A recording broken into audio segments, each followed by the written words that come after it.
Hello नमस्कार, मैं सालिम कुरैशी और आप सभी का स्वागत है साइंस की इस क्लास में। तो अब से पहले हमने एक चैप्टर क्लियर कर लिया है, रासायनिक अभिक्रिया एवं समीकरण। तो अब हम नेक्स्ट जो चैप्टर है वो उसकी शुरुआत करेंगे और हमारा जो नेक्स्ट चैप्टर है वो है अम्ल, क्षारक एवं लवण। कौन सा चैप्टर है? अम्ल, क्षारक एवं लवण।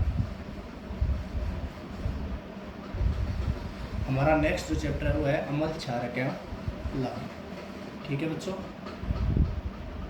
चलो अब हम बात करते हैं अम्ल, क्षारक और लवण क्या होते हैं। इससे पहले हम इस चैप्टर का इंट्रोडक्शन करते हैं। क्या करते हैं? इंट्रोडक्शन। ठीक है, एंड थोड़ा परिचय करते हैं।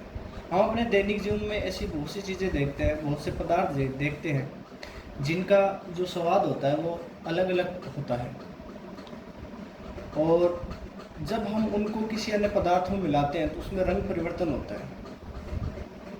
क्या हो जाता है? उसका रंग परिवर्तन हो जाता है। भी देखा है ना हमने, कोई ऐसी बहुत सी चीज़ें होती हैं जिसको हम किसी अन्य पदार्थों में अगर मिलाते हैं या फिर अन्य पदार्थ उसमें हम मिलाते हैं तो क्या होता है, उसके अंदर रंग में परिवर्तन हो जाता है। या फिर हम जिन पदार्थों को खाते हैं या ऐसे जो बहुत से पदार्थ होते हैं जिनका जो टेस्ट क्या होता है अलग अलग होता है, तो उसके आधार पर हम देखते हैं कि बहुत सारे पदार्थों का स्वाद खट्टा होता है, कुछ का कड़वा होता है, नमकीन होता है, कुछ मीठे होते हैं। ऐसे बहुत से पदार्थ हम अपने दैनिक जीवन में देखते हैं। तो उसमें देखेंगे कि अम्ल, क्षारक और लवण कौन कौन से होते हैं। तो हम ऐसे तो नहीं कह सकते कि जैसे हमने कोई पदार्थ खाया कि अपनी मर्ज़ी से कह दिया कि सर ये तो अम्ल है। नहीं, ऐसे तो नहीं हो सकता, क्योंकि तो फिर तो हम हर पदार्थ को अम्ल कहने लग जाएंगे। अगर वो मीठा है तो भी हम अम्ल कह रहे हैं, अगर वो कड़वा है तो भी हम उसे अम्ल कह रहे हैं, क्योंकि हम तो अपने तरीके से कह रहे हैं। बट ऐसा नहीं होता है, क्योंकि अम्ल की एक अलग डेफिनेशन होती है, एक अलग विशेषताएँ होती है, क्षारक की अलग विशेषताएँ होती है और लवण की क्या होती है? अलग विशेषताएँ होती है। तो अब हम बात करते हैं किसकी? अम्ल की बात करते हैं। ठीक है, तो अम्ल की क्या विशेषताएं होती है? हम बात किसकी करते हैं? अम्ल की। कि सर जो अम्ल होते हैं वो क्या होते हैं, उसके अंदर क्या क्या विशेषताएं होती हैं, उसके बारे में हम अध्ययन करेंगे। सर्वप्रथम हम बात करेंगे अम्ल जो शब्द है वो कहाँ से लिया गया है, यानी अम्ल शब्द की जो उत्पत्ति है वो कहाँ से हुई है। ठीक है, यहाँ से एक क्वेश्चन पूछ लिया जाता है बोर्ड में, 1 नंबर क्वेश्चन जो होते हैं ना, ऑप्शनल क्वेश्चन, वहाँ से पूछ लिया जाता है कि अम्ल शब्द की उत्पत्ति हुई है। लैटिन भाषा दे दिया, ग्रीक भाषा दे दी, इंग्लिश दे दी, और इनमें से कोई नहीं। ऐसे 3 आपको 4 ऑप्शन दे दिए और उनमें से पूछ लिया कि अम्ल शब्द की उत्पत्ति हुई है। तो याद रखना, अम्ल शब्द की जो उत्पत्ति है वो लैटिन भाषा से हुई है। कहाँ से हुई है? लैटिन भाषा से। अम्ल शब्द की जो उत्पत्ति है वो लैटिन भाषा से हुई है, और लैटिन भाषा का एक शब्द है एसिडस। क्या है? एसिड, जिससे बना है एसिड। जिससे क्या बना है? एसिड। और एसिड्स का हिंदी में अर्थ होता है खट्टा। क्या अर्थ होता है? इसका अर्थ क्या होता है? खट्टा होता है। दोबारा देखो, जो अम्ल है, अम्ल शब्द की उत्पत्ति हुई है लैटिन भाषा के एसिडस। एसिडस से बना है एसिड, जिसका अर्थ क्या होता है? खट्टा होता है। तो आप इस नाम से समझ गए होंगे कि जो अम्ल होंगे वो स्वाद में क्या होंगे? खट्टे, गुड। तो याद रखना, जो अम्ल होते हैं वो स्वाद में क्या होते हैं? खट्टे होते हैं। स्वाद में क्या होते हैं? खट्टे होते हैं। तो यहाँ तक किसी को कोई दिक्कत नहीं है। दोबारा देखो, हमने अम्ल के बारे में बात की है, और अम्ल जो है या अम्ल शब्द की जो उत्पत्ति है वो लैटिन भाषा से हुई है, और लैटिन भाषा का कौन सा शब्द है? एसिडस, जिसका अर्थ क्या होता है? खट्टा। अब इनकी हम विशेषताएं बात करते हैं। ठीक है, ये तो हमने बात की इस शब्द की उत्पत्ति के बारे में। देखो विशेषताओं के बारे में, देखो अम्ल की जो विशेषताएं क्या होती है। विशेषताएं, ठीक है। पहला, अभी हमने देखा है कि स्वाद में क्या होते हैं? खट्टे होते हैं। स्वाद में खट्टे होते हैं। तो जो जितने भी अम्ल होते हैं वो स्वाद में कैसे होते हैं? खट्टे होते हैं। लेकिन सर चलो मान लिया हमने जो पदार्थ है, आप अगर बात कर रहे हो पदार्थ की, तो पदार्थ तो कोई भी हो सकता है। जिसको हम टेस्ट करते हैं वो भी एक पदार्थ होता है, जिनको हम टेस्ट नहीं कर पाते, जो हमारे लिए क्या होता है? हानिकारक होता है, तो वो भी मतलब अम्ल हो सकते हैं। तो उसकी हम पहचान कैसे करेंगे?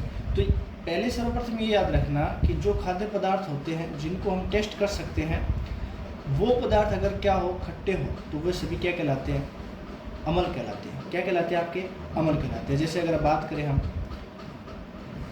संतरा है उसमें अम्ल पाया जाता है, जैसे इमली है उसमें अम्ल पाया जाता है, जैसे दही है उसमें क्या पाया जाता है, अम्ल पाया जाता है। अभी मैं नहीं बताऊंगा कि संतरा में कौन सा अम्ल पाया जाता है, इमली में कौन सा पाया जाता है, दही में कौन सा पाया जाता है। ऐसे हम बहुत सारे उदाहरण हैं हमारे सामने जिनके हम बाद में बात करेंगे। और एग्जाम में पूछा भी जाता है। एग्जाम में क्या दिया जाता है, आपको एक कॉलम फर्स्ट दे दिया और एक इधर कॉलम सेकंड दे दिया।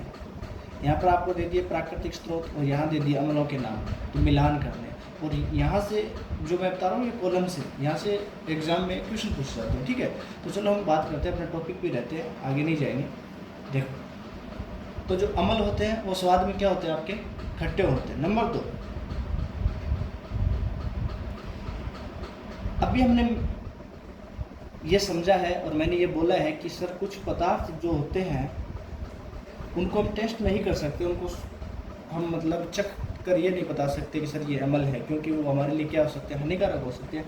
तो हम कैसा पता करेंगे, तो उसके लिए हमारे पास सूचक होते हैं। कुछ क्या होते हैं, सूचक होते हैं। जैसे हमारे पास लिटमस पत्थर है, क्या है, लिटमस है पत्थर। ये जो लिटमस पत्थर होता है, किसकी बात कर रहे हैं, लिटमस की बात कर रहे हैं। ये जो लिटमस पत्थर होता है वो बैंगनी रंग का एक रंजक होता है। बैंगनी रंग का एक क्या होता है, रंजक होता है। रंजक का मतलब एक वर्णक होता है, एक रंग होता है। ठीक है, बैंगनी रंग का एक क्या होता है, रंजक होता है। मैं किसकी बात कर रहा हूँ, लिटमस की बात कर रहा हूँ। आगे मैं बताऊंगा नहीं इसके बारे में, ठीक है, अभी बता रहा हूँ तो समझ लेना अच्छे से। यहाँ से क्वेश्चन पूछ लिया जाता है।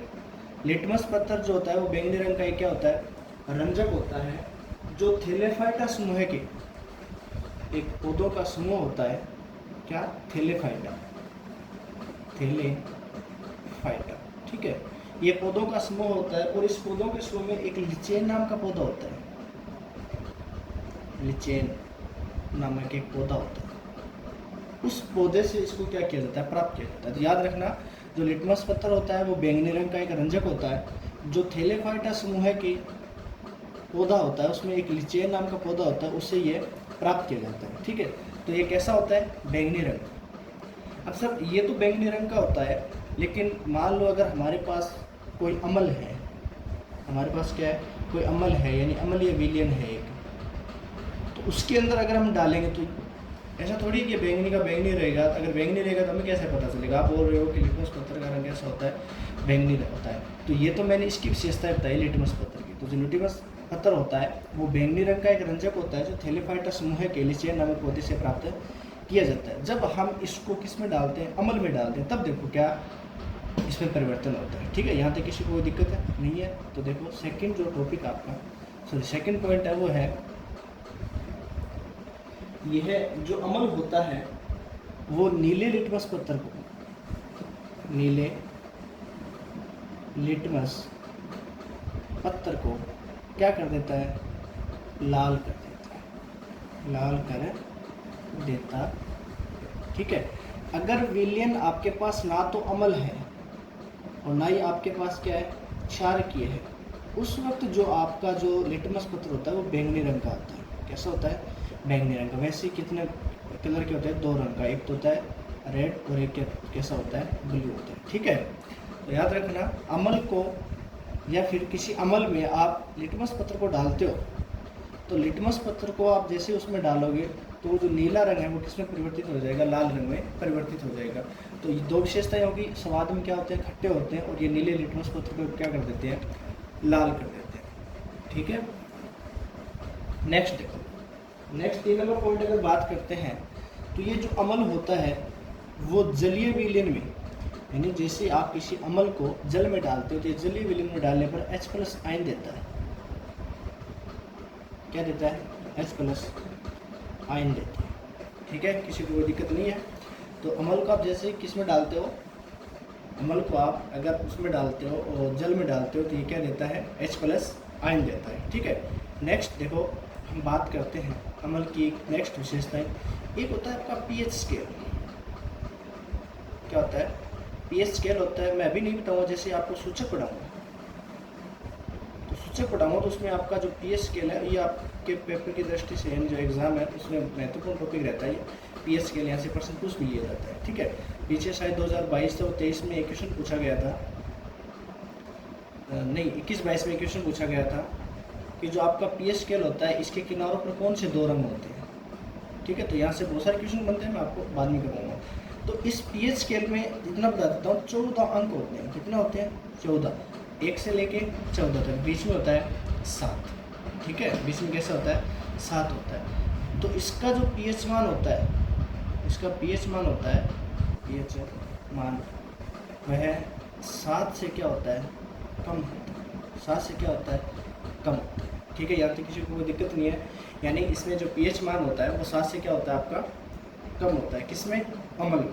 तो याद रखना, जो अम्ल होता है उसमें जो पीएच मान होता है वो 7 से क्या होता है?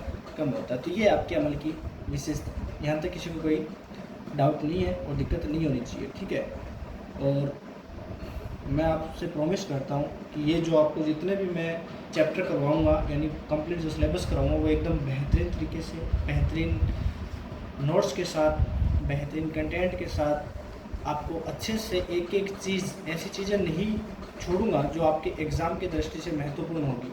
अगर फिर भी स्वयंवश अगर कुछ चीज़ें छूट जाती है तो बाद में मैं क्लास को देख कर उसमें जो आपके लास्ट जो एग्ज़ाम टाइम होगा उसमें हम बहुत सारे क्वेश्चन को हल करेंगे।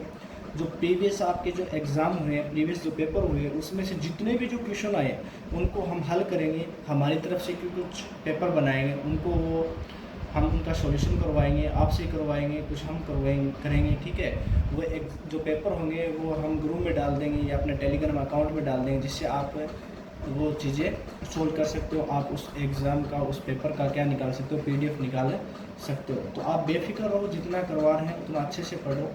ठीक है, अगर पर इसके साथ साथ में आप कमेंट भी करते रहो कि सर आप कैसे पढ़ा रहे हो, वो चीज़ें आप क्या इसमें डालते रहो, तो हमें भी पता चलेगा कि हाँ बच्चे देख तो रहे हैं। आप शेयर भी करो, साथ साथ में अपने दोस्तों के मध्य भी शेयर करो। और जो सेशन चल रहा है, जो क्लासेस चल रही है, इसको आप क्या करते रहो, साथ साथ में लाइक करते रहो। ठीक है, चलो बात करते हैं, अपने टॉपिक पे आते हैं। तो अमल के बारे में हो गया।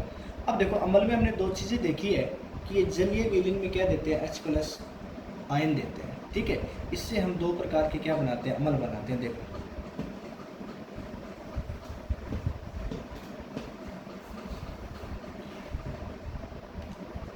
एक जलीय विलयन, किसकी बात की थी हमने? जलीय विलयन। जलीय विलयन के आधार पर जो आपके अम्ल होते हैं वो 2 प्रकार के होते हैं। कितने प्रकार के होते हैं? 2।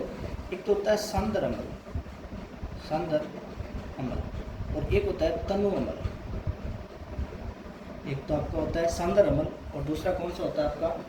तनु अम्ल होता है। ठीक है, सांद्र अम्ल की हम बात करें तो सांद्र से याद रखना सर, वह अम्ल, वह यौगिक या वह विलयन, वह विलयन जिसमें शुद्ध जल की मात्रा कम, शुद्ध जल की मात्रा तो क्या होती है? कम होती है, लेकिन अम्ल की मात्रा क्या होती है? अधिक होती है। अम्ल की मात्रा अधिक होती है। ठीक है, यानी अम्ल मतलब H+ आयन। बस याद रखना, पूरे चैप्टर में जहाँ भी अम्ल आएगा मैं H+ आयन का वर्ड यूज़ करूँगा। ठीक है, तो याद रखना, अगर H+ में आयन का नाम ले रहा हूँ तो आप समझ जाना कि यहाँ से अम्ल की बातें कर रहे हैं। तो वह विलयन जिसमें शुद्ध जल की मात्रा कम और अम्ल की मात्रा क्या हो? ज़्यादा, यानी H+ आयन की मात्रा क्या हो? अधिक हो, जिसमें जल होना चाहिए, ऐसे अम्ल को आप क्या बोलते हो? सांद्र अम्ल बोलते हो। और सांद्र अम्ल के आपके पास 2 उदाहरण हैं। एग्जाम में पूछे जाते हैं सांद्र अम्ल या तनु अम्ल के 2 उदाहरण लिखो, तो याद रखना, या फिर एक एक उदाहरण लिखो, आप एक एक लिख सकते हो, कोई दिक्कत नहीं है। H2SO4 क्या होता है? H2SO4 यानी सल्फ्यूरिक अम्ल, सल्फ्यूरिक अम्ल। ठीक है, जो H2SO4 होता है आपका सल्फ्यूरिक अम्ल होता है। ये जो अम्ल होता है वो कौन सा होता है? सांद्र अम्ल होता है, और इसे आप अम्लों का राजा भी कहते हो, अम्लों का राजा, जिसे अम्ल राज कहते हो आप, अम्ल राज। ठीक है, तो अम्ल राज के नाम से किसे जाना जाता है? H2SO4 यानी सल्फ्यूरिक अम्ल को जाना जाता है। अब हम किसकी बात करते हैं? तनु अम्ल की। सांद्र अम्ल में आपने पढ़ा है कि वह विलयन जिसमें शुद्ध जल की मात्रा क्या हो? कम हो, और H+ आयन की मात्रा क्या हो? अधिक हो, तो उसे हम क्या बोलते हैं? सांद्र अम्ल, जैसे उदाहरण के लिए हमने बोला H2SO4 सल्फ्यूरिक अम्ल, इसे क्या कहते हैं, अम्लों का राजा यानी अम्ल राज कहते हैं। ठीक है, नेक्स्ट बात करते हैं हम तनु अम्ल की। किसकी बात करते हैं, तनु अम्ल। तनु अम्ल में क्या होता है कि इसमें जल की मात्रा तो अधिक होती है, जल की मात्रा क्या होती है, अधिक होती है, लेकिन इसमें जो H+ आयन की मात्रा है वो क्या होती है, कम होती है। और ऐसे विलयन को आप क्या कहते हो, तनु अम्ल विलयन कहते हो या तनु अम्ल कहते हो। ठीक है, तो जिसमें शुद्ध जल की मात्रा कम और शुद्ध जल की मात्रा अधिक हो और H+ आयन की मात्रा क्या हो, कम हो, ऐसे जो होते हैं आपको क्या कहलाते हैं, तनु अम्ल कहलाते हैं। उसके उदाहरण के लिए हम HCl यानी हाइड्रोक्लोरिक अम्ल को ले सकते हैं। क्या हाइड्रोक्लोरिक जो अम्ल होता है प्रबल अम्ल भी होता है, लेकिन हम तनु अम्ल के रूप में HCl यानी हाइड्रोक्लोरिक अम्ल को पढ़ते हैं। ठीक है, नेक्स्ट देखो H+ आयन के आधार पर, जलीय विलयन के आधार पर आपके दो हो गए, एक तो सांद्र अम्ल हो गया, दूसरा कौन सा हो गया, तनु अम्ल। अब देखो H+ आयन के आधार पर हमने अभी बोला है कि अम्ल में क्या पाया जाता है, H+ आयन। तो H+ आयन के आधार पर, H+ आयन के आधार पर कितने प्रकार के, वही दो प्रकार के। एक तो होता है बेटा प्रबल अम्ल, कैसा होता है, प्रबल अम्ल होता है, और एक होता है आपका दुर्बल अम्ल, दुर्बल अम्ल। ठीक है, बात करते हैं किसकी, प्रबल अम्ल की। तो प्रबल देखो नाम ही प्रबल है, प्रबल मतलब स्ट्रॉन्ग। हमें पता है कि अम्ल स्ट्रॉन्ग कब होता है, जिस H+ आयन की मात्रा या तो ज़्यादा होगी या फिर क्या होगी, कम। अब कम होगी तो सर उससे तो हम अम्ल प्रबल अम्ल तो नहीं कह सकते, क्या बोलेंगे, सॉरी दुर्बल अम्ल तो नहीं कह सकते, क्या बोलेंगे, प्रबल अम्ल। तो याद रखना प्रबल अम्ल वह होता है जिसमें H+ आयन की मात्रा क्या हो, अधिक हो, H+ आयन की मात्रा क्या हो, अधिक, क्या हो गई, अधिक। सर क्वेश्चन ये उठता है कि हमें कैसा पता चलेगा कि इसमें H+ आयन की मात्रा कम है या अधिक है। तो इसके लिए अभी मैंने बताया था pH स्केल का आप उपयोग करोगे। ठीक है, और ये हमारा जो नेक्स्ट टॉपिक रहेगा या जो आगे जो टॉपिक आएगा उसमें pH स्केल आएगा, उसको हम कंप्लीट रूप से पढ़ेंगे कि हम प्रबल अम्ल का जो pH मान होता है वो कितना होता है, दुर्बल का कितना होता है। हम कैसे कह सकते हैं कि सर pH के मान के आधार पर कि ये दुर्बल है, ये फिर क्या है, प्रबल है। ठीक है, तो H+ आयन की मात्रा जिसमें अधिक हो वो तो अम्ल क्या कहलाते हैं, आपके प्रबल अम्ल कहलाते हैं। ठीक है, जैसे उदाहरण के लिए अगर हम बात करें तो HNO3 है आपका नाइट्रिक अम्ल है, और एक आपका क्या H2SO4 यानी सल्फ्यूरिक अम्ल। याद रखना नाइट्रिक अम्ल और H2SO4 यानी सल्फ्यूरिक जो अम्ल है ये आपके क्या है, प्रबल अम्ल। और ये बहुत ज़्यादा इंपॉर्टेंट है, आप याद रखना, क्योंकि बोर्ड में बहुत बार ये क्वेश्चन पूछे जाते हैं कि प्रबल अम्ल या फिर दुर्बल अम्ल, प्रबल क्षारक या दुर्बल क्षारक के दो उदाहरण लिखो। तो ठीक है, याद रखना, मैं आपको उतना ही करूँगा जितना आपके एग्ज़ाम की दृष्टि से क्या इंपॉर्टेंट है और एग्ज़ाम में पूछे जाते हैं। वही क्वेश्चन आपको साथ साथ बताता रहूँगा कि ये क्वेश्चन बार बार पूछे गए हैं और यहाँ से आपके क्वेश्चन बनते हैं। ठीक है, बस आप पढ़ते रहो। नेक्स्ट देखो किसकी बात करते हैं, दुर्बल अम्ल। अब हमने बात की प्रबल की, तो प्रबल में हमने पढ़ा है कि सर जिसमें H+ आयन की मात्रा क्या हो, अधिक। तो दुर्बल में क्या होगी, फिर H+ आयन की मात्रा कम होगी, H+ आयन की मात्रा क्या होगी, कम। तो ऐसे अम्ल जिसमें H+ आयन की मात्रा क्या होती है, कम होती है, वो कौन से अम्ल कहलाते हैं, दुर्बल अम्ल कहलाते हैं। कौन से अम्ल कहलाते हैं, दुर्बल अम्ल कहलाते हैं। उदाहरण के लिए एसिटिक अम्ल, आपका एसिटिक अम्ल, इसका सूत्र होता है CH3COOH। ठीक है, और दूसरा अगर हम बात करें तो ऑक्जेलिक अम्ल ले लो। कौन सा ले लो, ऑक्जेलिक। ठीक है, ये मैं आपको बाद में बताऊंगा ऑक्जेलिक अम्ल किसमें पाया जाता है, क्योंकि मैं चीज़ें अगर स्टार्टिंग में थोड़ा सस्पेंस भी तो होना चाहिए। नहीं, अब आप नेक्स्ट क्लास तभी देखोगे कि हाँ सर ने बोला है कि ऑक्जेलिक अम्ल किसमें बताया, अभी तो मैं नहीं बताऊंगा। तो ऐसे बहुत सी चीज़ें हैं वो आपको सस्पेंस रखूँगा, लेकिन टॉपिक वाइज कराऊंगा, क्योंकि पहली चीज़ें वो मैं क्लियर नहीं कराऊंगा, क्योंकि उसी टॉपिक में कराऊंगा जहाँ टॉपिक वो आता है, तो उसके आधार पर वो चीज़ें अच्छी भी लगती है और आपको याद करने में सहूलियतें भी मिलेंगी। तो ये हो गया हमारे H+ आयन के आधार पर दो प्रकार के होते हैं, एक तो प्रबल होता है और एक क्या होता है, दुर्बल होता है। प्रबल अम्ल जिसमें H+ आयन की मात्रा अधिक हो, जैसे HNO3 और H2SO4, और दुर्बल अम्ल जिसमें H+ आयन की मात्रा क्या हो, कम हो, जैसे एसिटिक अम्ल यानी CH3COOH और ऑक्जेलिक अम्ल यानी। ठीक है, नेक्स्ट ये हो गया आपका अम्ल। अम्ल की विशेषताएं होगी, यहाँ से आपके जो क्वेश्चन पूछे जाते हैं वो भी मैंने बता दिया किस प्रकार के क्वेश्चन पूछे जाते हैं। अब हम किसकी बात करते हैं, क्षारक की बात करते हैं। ठीक है, चलो हम बात करते हैं क्षारक की। किसकी बात करेंगे, क्षारक की बात करेंगे। ठीक है, अब देखो जो आपके क्षारक होते हैं हमने पढ़ा है कि सर अम्ल स्वाद में क्या होते हैं, खट्टे होते हैं, तो जो क्षारक होते हैं वो स्वाद में कैसे होंगे, कड़वे होंगे। ये स्वाद में कैसे होते हैं, कड़वे होते हैं। ठीक है, याद रह जाएगा, अम्ल स्वाद में खट्टे तो क्षारक स्वाद में कड़वे होते हैं। ठीक है, हमने पढ़ा था कि सर इसमें जो नीला लिटमस पत्र है वो क्या हो जाता है, लाल हो जाता है। इसमें अम्ल है, अम्ल में अगर आप जैसे हम नीले लिटमस पत्र को डालते हैं तो वो कैसा हो जाता है, लाल हो जाता है। तो इसमें हम लाल लिटमस पत्र को डालेंगे और कैसा हो जाएगा, वो नीला हो जाता है।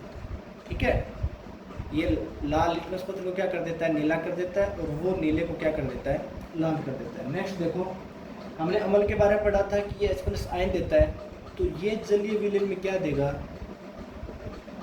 जलीय विलयन में OH नेगेटिव आयन देगा। क्या देगा, OH नेगेटिव आयन देगा। ठीक है, नेक्स्ट हम बात करते हैं pH मान की। उसमें हमने पढ़ा था कि सर उसका pH मान 7 से क्या होता है, कम होता है। इसका जो pH मान है वो क्या होगा, 7 से अधिक होगा। क्या होगा, 7 से अधिक, और अधिकतम कितना हो सकता है, 14 हो सकता है। 7 से 14 के बीच इसका क्या होता है, pH मान है। ठीक है, यहाँ तक किसी को कोई दिक्कत नहीं है। नेक्स्ट देखो, हम बात करते हैं किसकी, OH के आधार पर, या फिर फॉर एग्जांपल अगर हम बात करें क्षारक की तो बहुत सारे होता है। मैग्नीशियम हाइड्रोक्साइड, आपके कैल्शियम हाइड्रोक्साइड है, जैसे आपके सोडियम हाइड्रोक्साइड है, पोटेशियम हाइड्रोक्साइड है, ये सभी क्षारक के क्या होते हैं, उदाहरण होते हैं। ठीक है, अब हम बात करते हैं OH नेगेटिव के आधार पर। OH नेगेटिव आयन के आधार पर जो आपके क्षारक होते हैं उसके बारे में हम बात करते हैं। तो याद रखना, 2 प्रकार के होता है, एक तो होता है प्रबल और एक कैसा होता है, दुर्बल। तो हम क्षारक की मैं दोबारा बता देता हूँ, ये स्वाद में कैसे होते हैं, कड़वे होते हैं। लाल लिटमस पत्र को क्या कर देते हैं, नीला कर देते हैं। जलीय विलयन में क्या देते हैं, OH नेगेटिव आयन देते हैं। pH मान 7 से क्या होता है, अधिक होता है, यानी 7 से 14 तक होता है। जैसे हमने इसके उदाहरण पढ़े थे, NaOH यानी सोडियम हाइड्रोक्साइड, KOH यानी पोटेशियम हाइड्रोक्साइड, कैल्शियम है हाइड्रोक्साइड, ठीक है, मैग्नीशियम है हाइड्रोक्साइड, ऐसे बहुत से इसके क्या है, उदाहरण है। तो हम बात करते हैं OH नेगेटिव आयन के आधार पर, यानी प्रबल क्षारक और दुर्बल क्षारक के बारे में। यहीं से क्वेश्चन पूछे जाते हैं आपके। देखो, एक तो होता है आपका प्रबल क्षारक, प्रबल क्षारक, और एक क्या होता है आपका दुर्बल क्षारक। एक तो होता है आपका प्रबल क्षारक और ये क्या होता है, दुर्बल क्षारक। ठीक है, ये जो प्रबल क्षारक होते हैं, जब आप जल में किसको डालते हो, क्षारक को डालते हो, तो अगर ये पूर्ण रूप से क्या हो जाता है, वियोजित हो जाता है, पूर्ण रूप से क्या हो जाता है, वियोजित हो जाता है, अपघटित हो जाता है, अपघटित हो जाता है। ऐसे जो क्षारक होते हैं वो क्या कहलाते हैं, आपके प्रबल क्षारक कहलाते हैं। क्या कहलाते हैं, प्रबल क्षारक कहलाते हैं। या हम ऐसे कह सकते हैं जिसमें OH नेगेटिव आयन की मात्रा क्या हो, अधिक हो, या फिर ये पूर्ण रूप से क्या हो जाते हैं, अपघटित हो जाते हैं, और ऐसे क्षारक क्या कहलाते हैं, प्रबल क्षारक कहलाते हैं। और उदाहरण के लिए आपके हैं सोडियम हाइड्रोक्साइड NaOH और पोटेशियम हाइड्रोक्साइड, ये आपके क्या है, प्रबल क्षारक। आपके क्या है, प्रबल क्षारक। अब हम किसकी बात करते हैं, दुर्बल क्षारक। किसकी बात करेंगे, दुर्बल क्षारक। तो भाई ये पूर्ण रूप से वियोजित होते हैं, तो आंशिक रूप से क्या होंगे, वियोजित होंगे। आंशिक रूप से क्या होते हैं, वियोजित होते हैं। ऐसे क्षारक जो आंशिक रूप से क्या हो जाते हैं, वियोजित हो जाते हैं, ऐसे जो क्षारक होते हैं वो आपके क्या कहलाते हैं, दुर्बल क्षारक कहलाते हैं। और उसके उदाहरण है आपके पास NH4OH, NH4OH यानी अमोनिया हाइड्रोक्साइड, और एक आपके पास MgOH2 यानी मैग्नीशियम हाइड्रोक्साइड। ठीक है, तो यहाँ तक किसी को कोई दिक्कत नहीं है। हमने बात कर ली अम्ल के बारे में, हमने बात कर ली क्षारक के बारे में, दोनों चीज़ों में हमने सिमिलर ही बातें की है। याद रखना, अम्ल स्वाद में क्या होते हैं, खट्टे, तो क्षारक स्वाद में क्या होते हैं, कड़वे होते हैं। और हमने ये चीज़ देखा कि ये नीले लिटमस पत्र को लाल कर देता है, तो ये लाल को क्या कर देगा, नीला कर देता है। इसका pH मान 7 से कम, इससे 7 से क्या होता है, अधिक होता है। ये जलीय विलयन में H+ आयन देता है, तो ये क्या देगा, OH नेगेटिव आयन देगा। उसके आधार पर हमने अम्ल और क्षारक की बात की है। एक प्रबल अम्ल होता है, एक दुर्बल अम्ल होता है, एक प्रबल क्षारक होता है, और एक क्या होता है, दुर्बल क्षारक। अब हम किसकी बात करेंगे, लवण की बात करेंगे। ठीक है, हम बात करते हैं लवण की। लवण क्या होता है? देखो, जो लवण होता है वो अम्ल और क्षारक, अम्ल व क्षारक दोनों की परस्पर अभिक्रिया करवाते हैं। परस्पर यानी आपस में जब अभिक्रिया करवाते हैं तो हमारे पास किसका निर्माण होता है? लवण का निर्माण होता है। जैसे मान लो आपके पास कोई भी अम्ल है यानी HCl हाइड्रोक्लोरिक अम्ल है, और आपके पास कोई क्षारक है यानी Na, सोडियम हाइड्रोक्साइड, तो दोनों की जब आप आपस में अभिक्रिया करवाते हो तो आपके पास बनता है NaCl प्लस H2O। और ऐसी रासायनिक अभिक्रिया को हम क्या कहते हैं? उदासीनीकरण अभिक्रिया कहते हैं। क्या कहते हैं? उदासीन। याद रखना, ऐसी रासायनिक अभिक्रिया जिसमें लवण बनता हो और जल बनता हो, ऐसी अभिक्रिया को आप क्या बोलते हो? उदासीनीकरण अभिक्रिया। और उदासीनीकरण अभिक्रिया के दौरान आपका क्या बनता है? लवण बनता है। ठीक है, तो उदासीनीकरण अभिक्रिया किस किस के मध्य होती है? अम्ल और क्षारक। यानी अम्ल और क्षारक की जब आप आपस में अभिक्रिया करवाते हो तो उत्पाद के रूप में आपके पास NaCl बनता है, H2 बनता है, यानी आपके पास लवण बनता है। क्या बनता है? लवण, और प्लस क्या बनता है? अब ये जो NaCl होता है इसका नाम होता है सोडियम क्लोराइड। क्या नाम होता है? सोडियम क्लोराइड नाम होता है। ठीक है, ये जो NaCl होता है इसका उपयोग ये होता है साधारण नमक।